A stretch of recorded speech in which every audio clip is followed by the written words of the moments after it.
চীনে উচ্চ মাধ্যমিক সম্পূর্ণ ও বিশ্ববিদ্যালয়ে ভর্তি পরীক্ষা সম্পন্ন হয়েছে, যা গাওকাও নামে পরিচিত।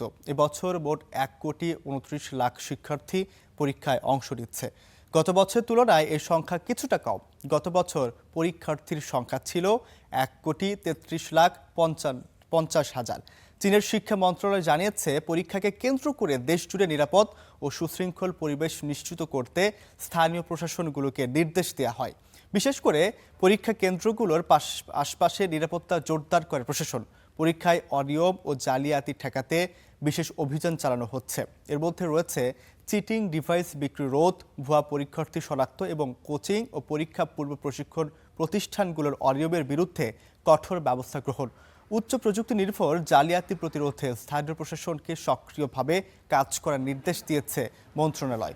পাশাপাশি পরীক্ষার স্বচ্ছতা নিশ্চিত করতে স্মার্ট মনিটরিং ও ইন্সপেকশন সিস্টেমের ব্যবহার বাড়ানো হচ্ছে বলেও জানা গেছে। এই পরীক্ষাকে চীনে উচ্চশিক্ষায় প্রবেশের দ্বার বলা হয়।